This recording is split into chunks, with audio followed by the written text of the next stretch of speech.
레위기 강의 33번째 시간입니다. 레위기 18장 1절부터 18절까지 같이 읽겠습니다. 여호와께서 모세에게 말씀하여 이르시되 너는 이스라엘 자손에게 말하여 이르라. 나는 여호와 너희의 하나님이니라. 너희는 너희가 거주하던 애굽 땅의 풍속을 따르지 말며 내가 너희를 인도할 가나안 땅의 풍속과 규례도 행하지 말고 너희는 내 법도를 따르며 내 규례를 지켜 그대로 행하라. 나는 너희의 하나님 여호와이니라. 너희는 내 규례와 법도를 지키라. 사람이 이를 행하면 그로 말미암아 살리라. 나는 여호와니라. 각 사람은 자기의 살붙이를 가까이 하여 그의 하체를 범하지 말라. 나는 여호와니라. 내 어머니의 하체는 곧 내 아버지의 하체이니 너는 범하지 말라. 그는 내 어머니인즉 너는 그의 하체를 범하지 말지니라. 너는 내 아버지의 아내의 하체를 범하지 말라. 이는 내 아버지의 하체니라. 너는 내 자매 곧 내 아버지의 딸이나 내 어머니의 딸이나 집에서나 다른 곳에서 출생하였음을 막론하고 그들의 하체를 범하지 말지니라. 네 손녀나 네 외손녀의 하체를 범하지 말라. 이는 네 하체니라. 내 아버지의 아내가 내 아버지에게서 낳은 딸은 내 누이니 너는 그의 하체를 범하지 말지니라. 너는 네 고모의 하체를 범하지 말라. 그는 내 아버지의 살붙이니라. 너는 내 이모의 하체를 범하지 말라. 그는 내 어머니의 살붙이니라.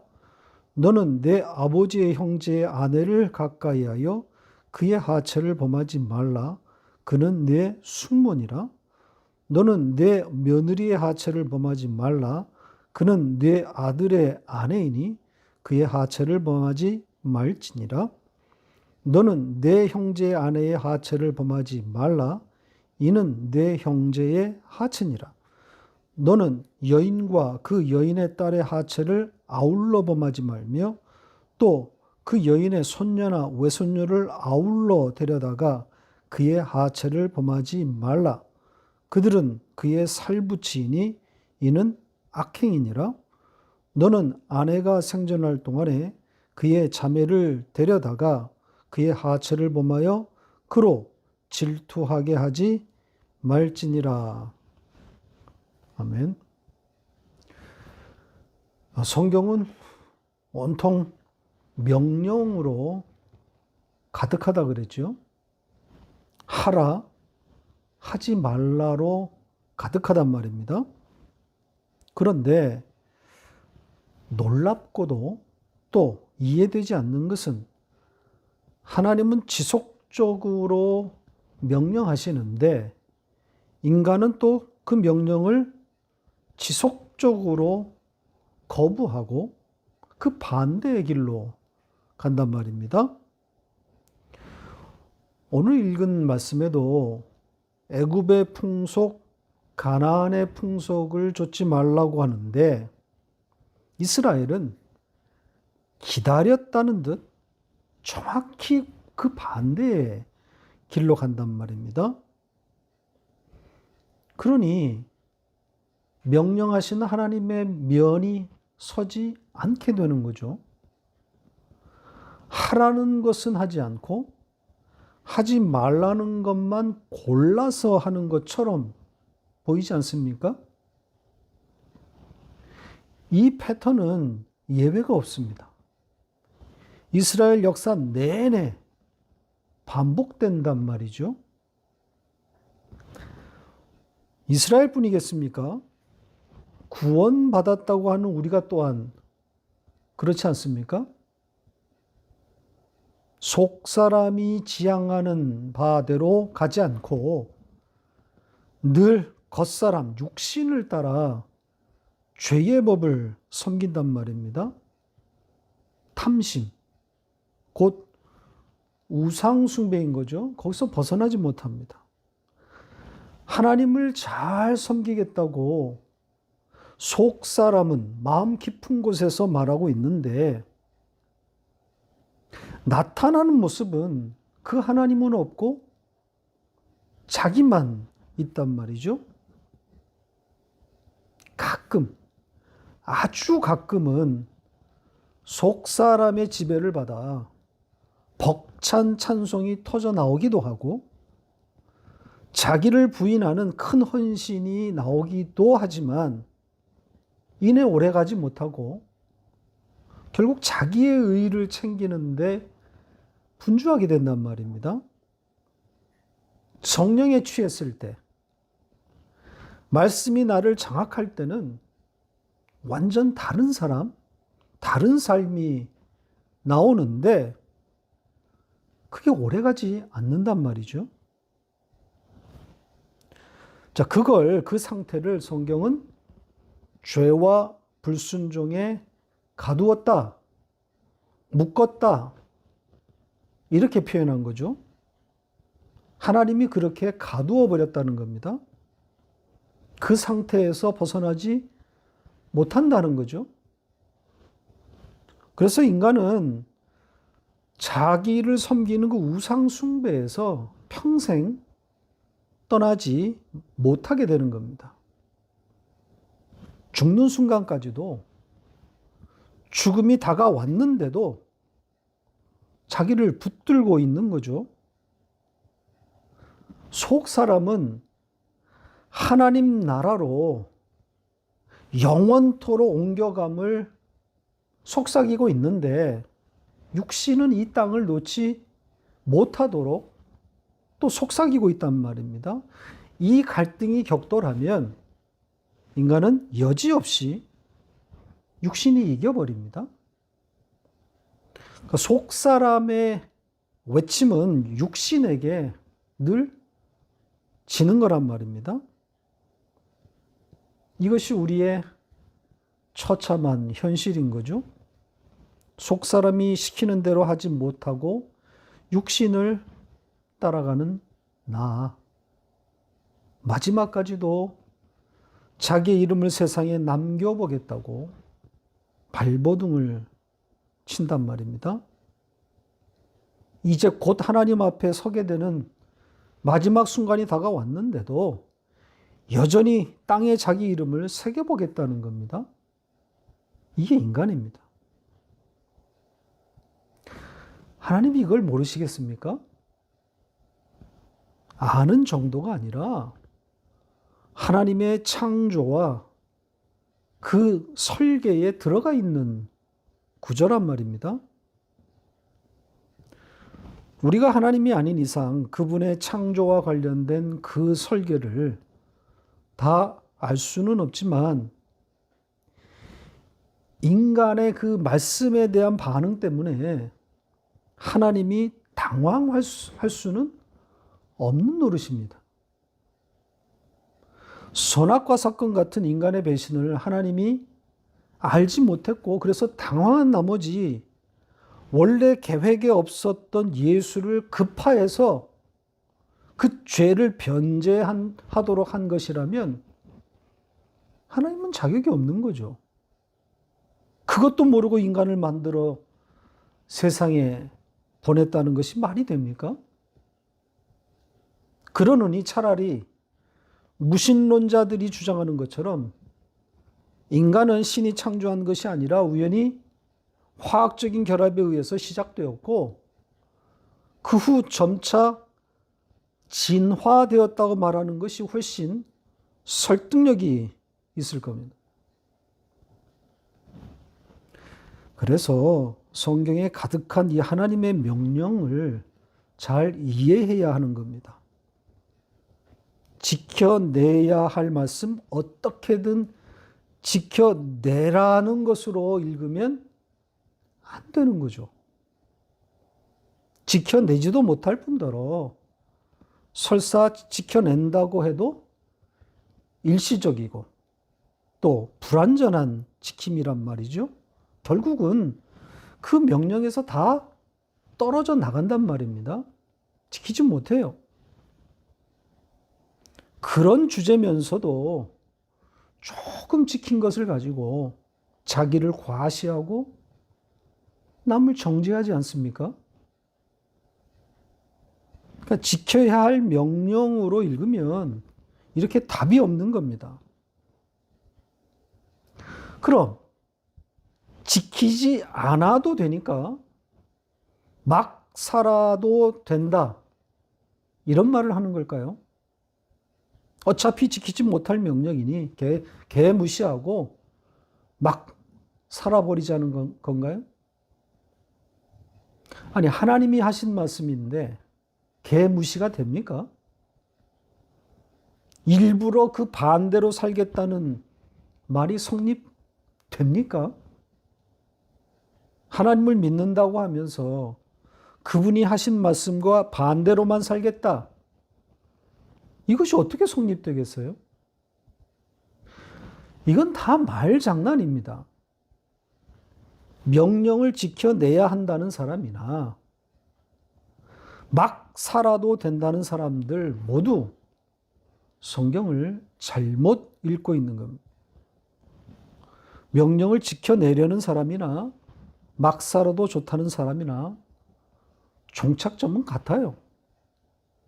하나님과 상관없는 사람들이란 말이죠. 하나님의 명령을 지켜냈느냐, 혹은 지킬 필요가 있느냐, 이 논점으로 흘러가면 성경의 의도를 완전히 놓쳐버린 겁니다. 답이 없는 거죠. 예수와는 아무 상관이 없는 이야기가 되는 겁니다. 예수와 십자가를 배우라고 명령을 주신 건데, 명령이 등장한 건데, 그 예수는 없고 윤리에 대한 토론만 남게 되는 꼴이 되는 겁니다. 하나님의 명령, 하나님이 주신 법을 잘 이해해야 합니다. 왜 하나님이 법을 주셨는지를 알아야 하는 거죠. 자, 그 이야기를 조금 더 하고 오늘 본문으로 돌아오겠습니다. 최초의 하나님의 명령, 그러니까 하나님이 인간에게 주신 최초의 법, 그게 뭡니까? 선악과를 먹지 말라는 거죠. 자, 이 선악과 사건을 바르게 이해하면 성경이 풀립니다. 선악과는 곧 율법이라고 생각하시면 됩니다. 선악과와 율법은 같은 의미입니다. 그러니까 선악과를 먹지 말라, 이 법을 주셨는데 인간이 지키지 않습니다. 그러자 하나님은 선악과를 먹은 인간을 죽여버립니다. 그러니까 선악과를 따먹고 영적으로 죽는 거죠. 눈이 밝아져서 자기가 하나님처럼 되기는 했는데 사실은 죽은 거란 말입니다. 자, 그렇다면 왜 하나님이 선악과를 주어서 죽음에 이르게 한 걸까요? 사는 길이 무엇인지를 가르쳐 주기 위함인 거죠. 어떻게 살아나는가를 알려주기 위해 선악과를 주어서 죽이는 겁니다. 율법을 주신 이유가 바로 이것 아닙니까? 죽음에 이르게 하는 거란 말이죠.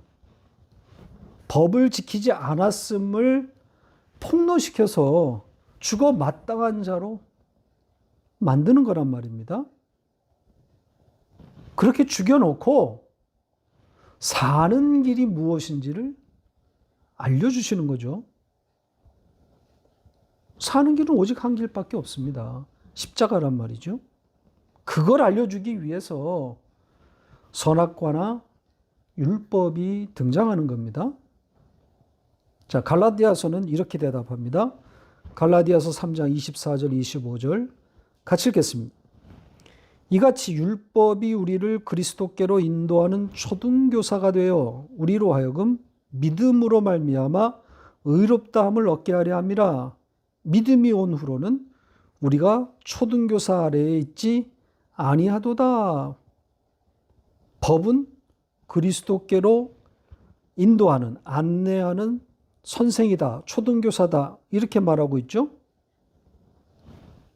해석을 더하면 법을 주어서 그 법대로 살지 않았음을 드러내고 그걸 근거로 죽음으로 내모는 거란 말입니다. 꼼짝없이 심판받아야 할 자로 만드는 거죠. 그렇게 그리스도께로 인도하는 겁니다. 그러니까 법을 지켜서 사는 것이 아니라 십자가에 달린 죽임당한 대속자 예수로 인해 사는 것임을 알려주는 겁니다. 자, 이런 사전 지식을 갖고 오늘 본문으로 가보겠습니다. 자, 1절부터 시작해 볼까요?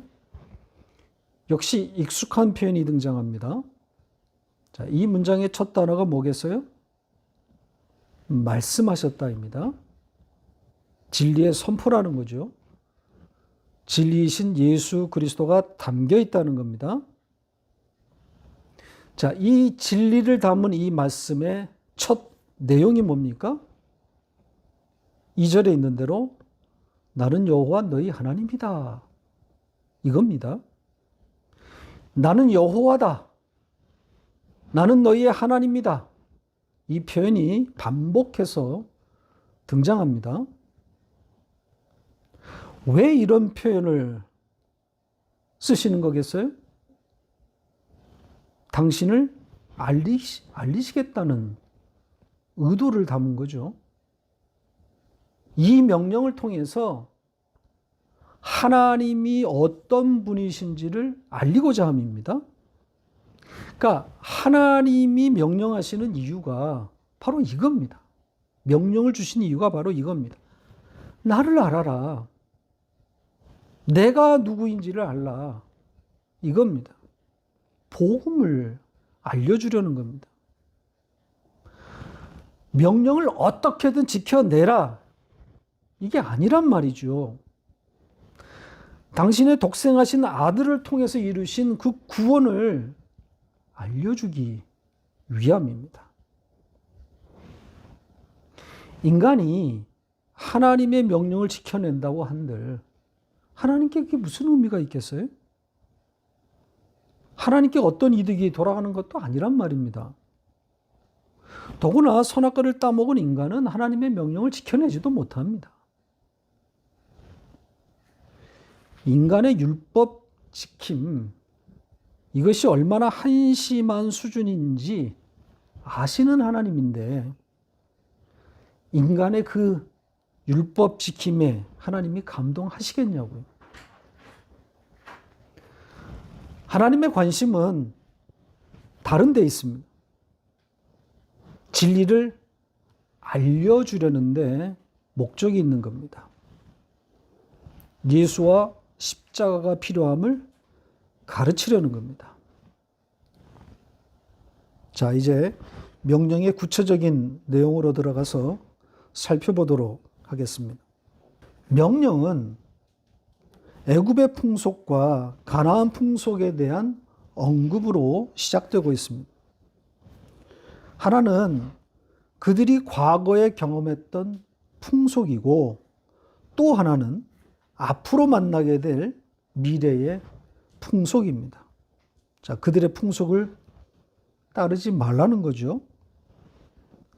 여기에 이 풍속으로 번역된 단어는 일상, 행동, 그런 뜻입니다. 그러니까 그들의 행동 양식이나 삶의 방식 같은 것들이라 이렇게 생각하시면 됩니다. 문화라고 해도 됩니다. 그런데 정작 그들의 문화에 대한 구체적인 진술은 없습니다. 애굽의 문화, 가나안의 문화에 대한 구체적인 언급은 없고 다만 그들의 문화가 가져온 결과를 종합적으로 평가만 하고 있습니다. 자, 그 문화로 인해서 이들이 망하게 되었다고 하는 그런 표현이 등장하죠. 보시죠. 보시는 것처럼 이방인들의 풍속에 대한 구체적인 내용은 없고 그것으로 인해서 그 땅이 더러워졌다는 겁니다. 그래서 하나님이 그들을 벌하겠다고 하는 내용이란 말이죠. 이 말씀도 잘 이해할 필요가 있습니다. 문맥을 놓쳐버리면 아주 이상한 내용이 되기 때문입니다. 이 땅의 나라가, 이 세상 나라가 도덕적으로 혹은 윤리적으로 심히 타락하면 하나님이 개입해서 그 땅과 그 나라를 쓸어버리겠다는 식으로 읽힐 수도 있는 내용입니다. 문맥을 따르지 않고 문자만 보면 그런 내용일 수 있단 말이죠. 정말 하나님이 그렇게 일하십니까? 역사 가운데 하나님은 그런 방식으로 이 땅의 제국들을 무너뜨렸습니까? 성적으로 극도로 문란하고 부정과 부패가 만연한 나라들에 대해서 심판의 칼날을 휘두르셨나요? 하나님의 심판으로 망한 나라들이 있었나요? 열거해 보시죠. 어느 나라가 하나님으로부터 벌을 받아 멸망했습니까? 없어요. 스스로 망한 겁니다. 제풀에 꺾인 거란 말이죠. 도덕적 해이와 부정부패가 만연하면 정권의 기반이 흔들리기 마련이고, 그러면 반대 세력이나 주변 강국들이 침략해서 삼켜버리는 거란 말입니다. 하늘에서 불벼락이 떨어지고 지진이나 쓰나미 같은 그런 것들이 밀려와서 나라가 망하는 것이 아니란 말이죠. 하나님은 이 땅을 심판하지 않아요. 이 땅은 하나님의 백성들의 양육의 장소이기 때문에 남겨두어야 합니다. 하나님의 백성을 핍박하는 그런 역할을 해야 되기 때문에 남겨두시는 거예요. 여기에 언급된 애굽이나 가나안, 정말 하나님이 벌을 내려서 멸망시켰습니까? 아니란 말이죠. 잘 먹고 잘 살았고 건재해서 하나님의 백성들을 끝까지 괴롭혔단 말입니다.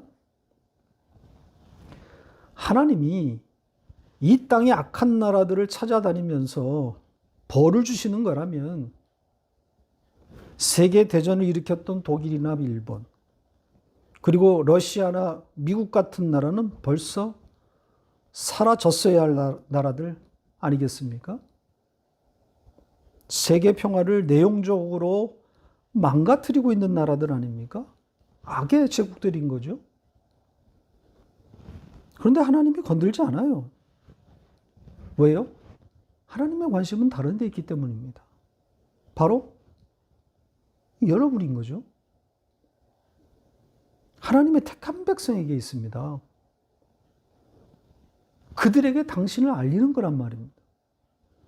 그걸 위해서 이 땅의 제국들을 사용하시는 겁니다. 그래서 애굽의 문화, 가나안의 문화가 어떠했느냐, 이걸 추적하는 것은 그리 중요한 이야기가 아닙니다. 이들의 풍속이 등장하는 것은 다만 이스라엘이라고 하는 하나님의 백성이 거기에 엮여 있기 때문입니다.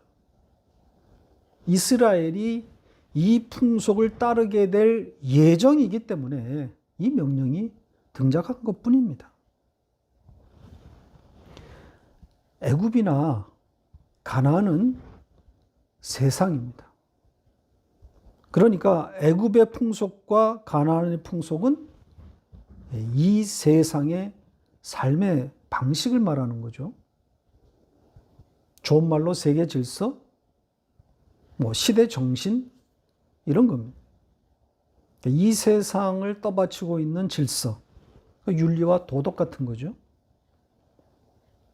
그러나 그것의 중심, 본질, 세상의 중심, 본질은 우상숭배란 말입니다.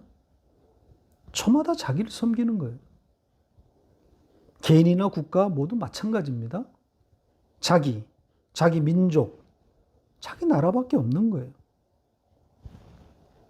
따라서 세상은 하나님을 거부할 수밖에 없습니다.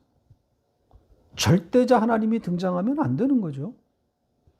자기들이 하나님인데 절대자가 있으면 안 되는 거란 말입니다. 그러니까 애굽의 풍속과 가나안의 풍속의 핵심은 바로 이겁니다. 하나님을 거부하는 거란 말이죠. 그래서 이스라엘을 공격하는 거란 말입니다. 절대자 하나님을 말하는 이들을 참을 수가 없는 거죠. 자, 그렇다면 이스라엘은, 하나님의 백성은 애굽의 풍속과 가나안의 풍속 대신 무엇을 붙들고 살아야 하는 겁니까? 뭐라고 되어 있습니까? 4절을 보시죠. 하나님의 법도 하나님의 규례를 지켜 그대로 행하라고 되어 있습니다. 그러니까 애굽의 풍속과 가나안의 풍속을 행하지 말고 그 대신 하나님이 주시는 법과 규례를 지키라고 합니다. 여기에 몇 단어는 좀 들여다볼 필요가 있습니다. 법도와 규례, 그리고 지켜 행하다. 자, 이렇게 번역된 단어들을 좀 살펴보겠습니다. 우선 법도라고 번역된 단어를 보면 이건 정의, 판결 이런 뜻입니다. 그러니까 의라고 보시면 됩니다. 자, 이 단어가 처음 등장한 구절입니다. 같이 읽겠습니다. 내가 그로 그 자식과 권속에게 명하여 여호와의 도를 지켜 의와 공도를 행하게 하려고 그를 택하였나니 이는 나 여호와가 아브라함에게 대하여 말한 일을 이루려 함이니라. 자, 여기서는 공도라고 번역했습니다. 그리고 규례라고 번역된 단어는 새기다, 파다. 자, 이 단어에서 왔습니다. 그러니까 새겨진 것, 기록된 것, 이런 뜻입니다. 그리고 지켜 행하다라고 번역된 이 단어는 두 개의 동사를 번역한 건데, 지켜 행한다의 뉘앙스를 갖고 있는 단어가 아니라 붙들어서 거기에 머물다, 혹은 그 길을 가다, 이런 뜻입니다. 그러니까 붙잡고 있는 상태라고 보시면 됩니다. 자, 이 단어가 어떻게 사용됐는지를 한 문장 좀 보고 설명을 드리겠습니다. 창세기 2장 15절 같이 읽겠습니다. 요 하나님이 그 사람을 이끌어 에덴 동산에 두어 그것을 경작하며 지키게 하시고, 그러니까 하나님이 아담에게 에덴 동산을 맡기는 장면입니다. 하나님이 그 동산을 경작하고 지키라고 명하죠. 지켜 행하다가 아닌 거란 말입니다. 땅을 어떻게 지켜 행합니까? 그러니까 그 땅을 잘 유지 보존하라는 거죠. 붙들고 살라는 겁니다. 언약을 지키라고 할 때도 바로 이 동사가 사용되었습니다. 언약은 인간의 행위가 아니잖아요. 하나님의 행위란 말입니다. 하나님의 일방적인 행위 아닙니까? 그 언약을 우리더러 지키라고 하셨는데 우리가 지켜서 행할 수 있는 그런 개념이 아니란 말입니다. 하나님이 하신 일인데 그걸 인간이 어떻게 지켜 행한단 말입니까? 그러니까 그 언약을 붙들라는 거죠. 간직하라는 겁니다. 그 언약 안에 머물러 있으라는 겁니다. 이렇게 하나님이 주신 이 명령 자체에서도 지켜내라고 읽으면 안 된다, 이렇게 말하고 있는 겁니다.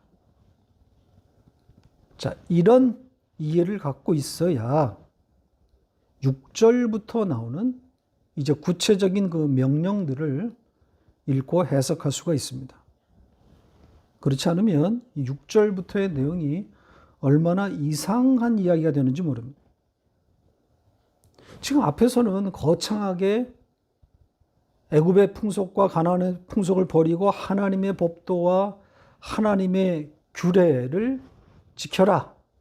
이렇게 법도와 규례라는 굉장한 단어가 등장했는데 정작 그 구체적인 내용에서는 가족이나 친족의 하체를 범하지 말라. 이렇게 말하고 있단 말입니다. 이게 어울린다고 생각하십니까? 하나님의 법도와 규례가 등장했는데 고작 친족과 동침하지 말라는 이야기를 하고 있는 거잖아요. 그것도 짧게가 아닙니다. 얼마나 상세하게 반복해서 기록했는지 모릅니다. 총 14가지의 예를 들었고 내용 하나하나가 얼마나 또 민망한 내용인지 모릅니다. 어머니의 하체로부터 시작해서 처제에 이르기까지 그들을 범하지 말라는 내용입니다. 혹자는 이 규정이 등장한 것은 이런 부정한 행위들이 애굽이나 가나안 사람들의 풍속이었을 것이다. 이렇게 말합니다. 물론 그럴 가능성이 전혀 없다고 단언할 수는 없겠지만 무리한 해석이 아닐까요? 정말 어쩌다 한번 나올 수 있을까 말까 하는 것들인데 이런 행위가 애굽과 가나안에 만연되었다고 말할 수 있을까요? 어머니의 하체를 범하는 일이 만연할 수는 없는 것인 거죠. 거의 일어나지 않을 일들로 보이는 것들을 그것도 14가지의 예를 들면서까지 상세하게 그리고 반복해서 기록하고 있는 것에 유의할 필요가 있습니다. 그래서 여기에 반복되는 단어, 이 하체라는 단어를 좀 살펴봤습니다. 하체는 의역입니다. 원뜻은 옷을 벗은 상태입니다. 자, 이 단어가 처음 등장한 것을 한번 보겠습니다. 창세기 9장 22절 같이 읽겠습니다. 가나안의 아버지 함이 그의 아버지의 하체를 보고 밖으로 나가서 그의 두 형제에게 알림해. 노아의 홍수 사건 직후에 일어난 일을 기록한 내용이죠. 함이 아버지 노아의 벗은 것을 보았다는 겁니다. 자, 이 일로 인해서 어떤 일이 일어났습니까? 역시 잘 이해되지 않는 내용인데 아버지의 하체를 보았다는 이유로 함이 저주를 받습니다. 반면 뒷걸음질 쳐서 아버지를 덮어준 셈과 야벳은 복을 받는 거죠. 이게 이해됩니까? 아버지의 벗은 것을 본 것이 무슨 저주받을 일입니까? 봐봐야 뭐 특별한 게 있냐고요. 그런데 왜 저주를 퍼붓는 거죠? 반면에 아버지의 벗은 것을 보지 않고 덮어준 다른 두 아들은 복을 받아요. 그게 뭐 대단한 일이냐고요. 인간적으로 보면 아버지의 벗은 것을 본 함이 더 친근하게 보이지 않습니까? 목욕탕에 아빠랑 아들이 벗은 채로 가는 그런 분위기 같지 않습니까? 자, 이건 상당한 상징과 알레고리입니다. 벗은 것을 보고 혹은 보지 않은 것에 따라서 그 운명이 결정되었다고 하는 것은 엄청난 알레고리란 말입니다. 구원이 있고 없고의 문제 아닙니까? 따라서 구원에서 제외되는 함의 행위는 예수를 거부했다는 의미를 담은 것이고, 반면 구원받는 셈과 야벳의 덮는 행위는 예수를 받아들였다는 의미가 되는 겁니다. 이게 맞는 거죠. 구원이 갈렸단 말입니다. 자, 이 방식, 이 해석을 오늘 본문에 그대로 도입하면 어떨까요? 14가지의 반복되는 그 친족의 벗음에 대한 이야기도 같은 이야기가 되는 거란 말입니다. 알레고리란 말이죠. 그러니까 그들의 벗었음을 드러내면, 그 벗었음을 보면 그게 생명 없음이 되는 거예요. 죽음인 거죠. 구원에서 제외되는 거란 말입니다. 어머니의 하체를 범한 자는 구원받지 못한다. 이런 이야기를 하는 게 아닙니다. 알레고리로 읽어야 되는 거예요. 상징이란 말이죠. 예수와 상관없음을 담고 있는 겁니다. 그래서 이 14가지의 예를 말하면서 일일이 그 벗음이 어떤 것과 혹은 누구와 연관된 것인지를 일일이 다 밝히고 있습니다. 그러니까 어머니의 벗음을 본 자에게 있어서 그 벗음은 곧 아버지의 벗음이다. 또 아버지의 아내의 벗음은 곧 또 아버지의 벗음이다. 여기에 아버지의 아내는 친모, 어머니를 말하는 게 아니라 새 어머니로 봐야 하는 거죠. 그러니까 아버지의 첩으로 봐야 되는 겁니다. 아무튼 그녀의 벗음은, 또 그걸 본 자에게 있어서 그 벗음은 아버지의 벗음이라고 말하고 있습니다. 이런 식으로 일일이 그 연관성을 열거해 놓았습니다. 이것이 힌트라고 생각합니다. 이 내용을 어떻게 읽으라고 하는 힌트인 거죠. 그러니까 어머니의 벗음을 본 것이 곧 아버지의 벗음을 보았다는 논리인데, 비약하면 그 아버지가 하나님이 되는 거죠. 그러니까 하나님께 도전했다, 이런 의미로 발전하게 되는 겁니다. 구원 없음이란 말입니다. 그러니까 벗음에 대한 규정이 여기에 등장한 것이 이해가 이제 되시겠죠? 구원을 담은 겁니다. 그러니까 진리가 담겨진 거죠. 진리로 말씀하신 겁니다. 다음 시간에 18장 나머지 이야기를 가지고 돌아오도록 하겠습니다.